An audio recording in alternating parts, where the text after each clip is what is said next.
A320 का एक विमान टेक ऑफ करते ही पंछियों के एक झुंड से टकरा गया। सारा का सारा इंजन डेड हो गया। इस प्लेन की रफ्तार इतनी भी नहीं थी कि वो किसी एयरपोर्ट में ग्लाइड करके पहुंच सके।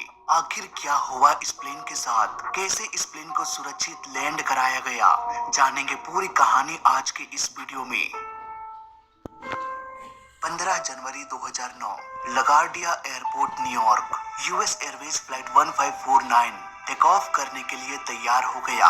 प्लेन को कार्लोट डगलस इंटरनेशनल एयरपोर्ट जाना था। इस प्लेन को 57 वर्षीय कैप्टन सूली उड़ा रहे थे। इनके पास करीब 19,600 फ्लाइट आवर का एक्सपीरियंस था। वो एक बेहतरीन पायलट होने के साथ साथ एक बेहतरीन ग्लाइडर पायलट भी थे।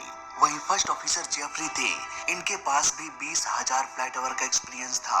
प्लेन में 150 पैसेंजर्स एक एक करके सवार होने लगे। जल्द ही प्लेन को टेक ऑफ परमिशन भी मिल गया। कुछ ही मिनटों में ये रनवे 4 की ओर निकल पड़ा। 3:25 यूएस एयरवेज ने टेक ऑफ किया और करीब 1 मिनट में ही 700 फीट ऊपर चला गया। विजिबिलिटी बहुत अच्छी थी। कैप्टन सूली ने कहा कि what a view of the Hudson today. उड़ान के करीब 2 मिनट बाद ही पंछियों का एक झुंड तेजी से आकर प्लेन से टकरा गया। इस वक्त प्लेन की ऊंचाई 2,818 फीट था। अचानक पायलट्स को ऐसा लगा जैसे पूरा विंड स्क्रीन पंछियों से ही कवर हो गया हो। पूरे प्लेन में टकराने की आवाजें सुनाई देने लगी। इसके साथ साथ हुआ एक जोरदार धमाका। ये धमाका हुआ था इंजन में। तेजी से इंजन से आग निकलने लगी। इसके बाद सब कुछ शांत हो गया। कैप्टन ने तुरंत ही मेडे कॉल किया और कहा कि हमारे प्लेन में बर्ड स्ट्राइक हुआ है। हम दोनों इंजन खो चुके हैं। एटीसी ने कहा कि प्लेन को वापस ले आओ। सारा का सारा रनवे खाली है। कैप्टन ने जवाब देते हुए कहा कि हम वापस लगार्डिया एयरपोर्ट आ रहे हैं। पर जल्द ही उन्होंने अपना डिसीजन बदल लिया और एटीसी से कहा कि हमारे प्लेन की ऊंचाई उतनी अधिक नहीं है कि हम एयरपोर्ट तक पहुंच पाए। हालांकि प्लेन का स्पीड अभी भी इतना अधिक था कि इंजन फेलियर के बाद भी 19 सेकेंड्स तक ये प्लेन बिना इंजन के क्लाइंब करता रहा और इस तरह से ये 3,060 फीट के एल्टीट्यूड तक पहुंच गया। इसके बाद ये प्लेन धीरे धीरे नीचे आने लगा। दोस्तों, एक प्लेन इंजन के बगैर कुछ भी नहीं। इसीलिए कैप्टन ने प्लेन के कंट्रोल को अपने हाथों में ले लिया और चेकलिस्ट में ये देखने लगा कि इंजन को रीस्टार्ट कैसे किया जाए। चेकलिस्ट बेसिकली एक पेपर होता है। हालांकि आजकल डिजिटल टैबलेट में भी आ चुका है। इसमें पूरा का पूरा प्रोसेस लिखा होता है कि किस प्रकार के इमरजेंसी में पायलट को कौन कौन सा एक्शन लेना चाहिए। इससे एक फायदा ये भी हो जाता है कि कोई भी प्रोसेस पायलट्स मिस नहीं करते। पर इस मामले में यूएस एयरवेज की किस्मत इतनी अच्छी नहीं थी। इंजन को रीस्टार्ट करने का प्रोसेस तो था, पर वो हाई एल्टीट्यूड के लिए था। हाई एल्टीट्यूड में पायलट्स के पास बहुत समय होता है। वो अच्छे से सोच विचार करके सही डिसीजन ले सकते हैं। लेकिन यूएस एयरवेज तो सिर्फ 3,000 फीट के एल्टीट्यूड पर था और वो भी तेजी से नीचे आ रहा था। इट मींस इंजन को रीस्टार्ट करने के बारे में तो भूल ही जाओ। कैप्टन ने कहा कि जिस रफ्तार से हम नीचे आ रहे हैं, मुझे नहीं लगता कि हम लगार्डिया एयरपोर्ट पहुंच पाएंगे। इसलिए पास में एक और एयरपोर्ट है जो कि थोड़ा सामने भी है। ये एयरपोर्ट था न्यू जर्सी में। जल्द ही कैप्टन ने ये कैलकुलेशन भी कर लिया कि हमारा प्लेन न्यू जर्सी भी नहीं पहुंच पाएगा। हमारे पास बस एक ही रास्ता है और वो रास्ता था प्लेन को हुडसन नदी में उतार देना।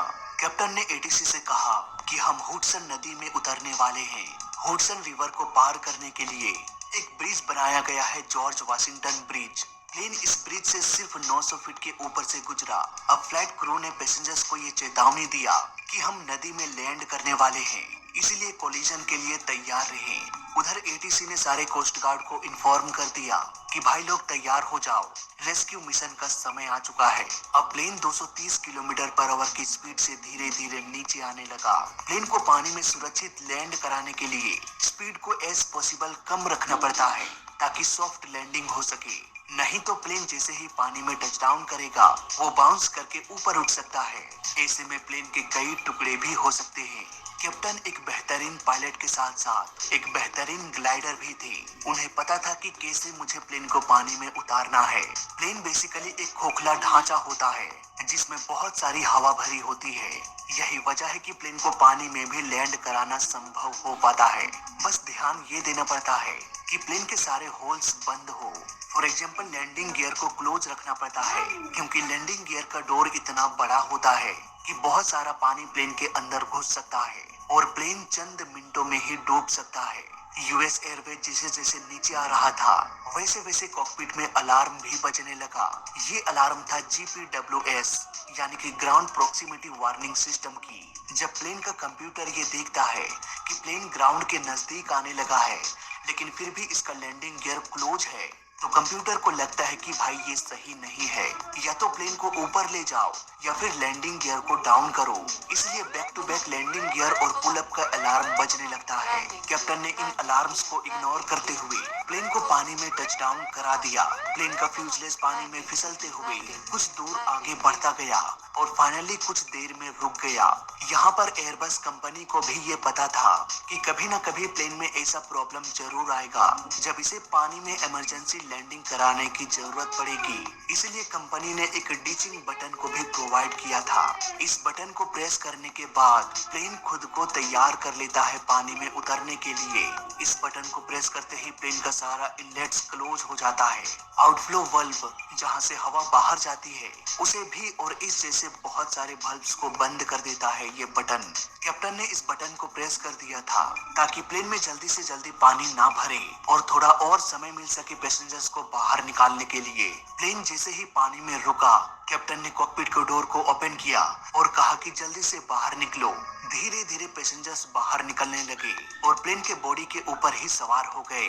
कुछ ही मिनटों में बोट्स आ गई। उधर प्लेन के लेफ्ट डोर के खुल जाने से पानी तेजी से प्लेन के अंदर भरने लगा, लेकिन कुछ ही देर में ही सारे पैसेंजर्स को प्लेन से बाहर निकाल लिया गया। एक पैसेंजर व्हील चेयर में भी था, उस शख्स को भी बाहर निकाल लिया गया। इसके बाद कैप्टन 2-4 बार प्लेन के अंदर चक्कर लगाया कि कहीं कोई पैसेंजर छूट तो नहीं गया। फाइनली कैप्टन वो आखिरी इंसान थे जिसे इस डूबते प्लेन से बचाया गया। प्लेन तो पानी में डूब गया और 155 लोगों के बैग्स लगेज भी पानी में डूब गया। इसलिए कंपनी ने $5000 पैसेंजर्स को दिया ताकि नुकसान की थोड़ी भरपाई हो सके। इवन टिकट के जितने भी पैसे लगे थे वो भी रिफंड कर दिया गया। घटना के 2 दिन बाद यानी कि 17 जनवरी को बड़े बड़े क्रेन की मदद से इस प्लेन को बाहर निकाला गया। प्लेन का लेफ्ट इंजन उखड़ के अलग हो चुका था। घटना के 7 दिनों बाद इस टूटे हुए इंजन को भी ढूंढ निकाला गया। वहीं राइट साइड का इंजन उतना डैमेज नहीं हुआ था कि वो रीस्टार्ट भी नहीं हो सके। पायलट को दोनों इंजन डेड बस इसीलिए बता रहा था क्योंकि राइट साइड के इंजन का सेंसर खराब हो चुका था और वो सही इंडिकेशन नहीं दे रहा था। इसलिए कैप्टन को लगा कि दोनों इंजन डेड हो गया है कि उसे रीस्टार्ट किया जा सकता था। इंजन में बर्ड्स का ढेर सारा सैंपल पड़ा हुआ था।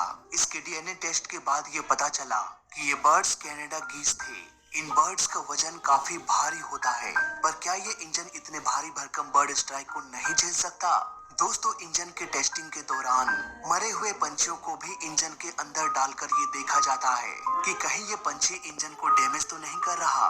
लेकिन टेस्टिंग के दौरान इतने भारी भरकम और इतने भारी मात्रा में पंछियों को डालकर टेस्टिंग नहीं किया गया था। इस हादसे के बाद इन पंछियों को ट्रैक किया गया और न्यूयॉर्क में ही 17 ऐसे लोकेशंस को फाइंड किया गया जहां भारी मात्रा में कनाडा गीज पंछी रहती थी। इन लोकेशन में करीब 2000 अंडे मिले। इन सारे अंडों के ऊपर ऑयल डाल दिया गया और वापस से उन अंडों को घोंसलों में रख दिया गया। अंडे के ऊपर ऑयल डालने से ऑक्सीजन और कार्बन डाइऑक्साइड एनवायरनमेंट से पास होना बंद हो जाता है और अंडे का सेल्स कभी डेवलप कर ही नहीं पाता।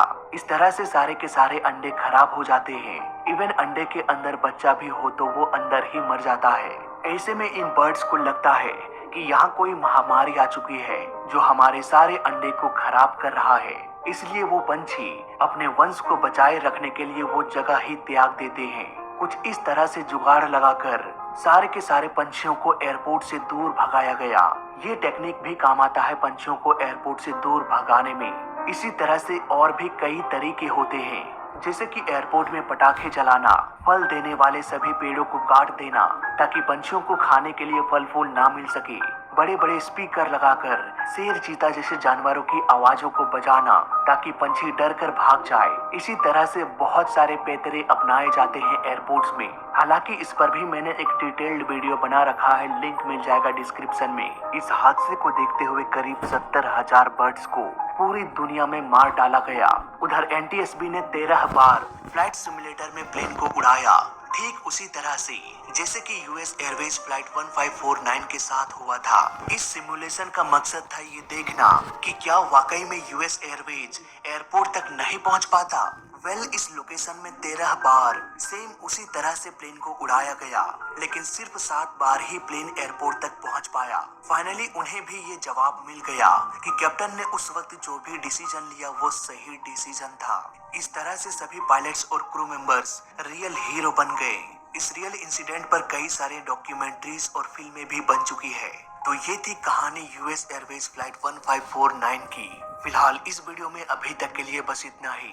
जय हिंद, वंदे मातरम।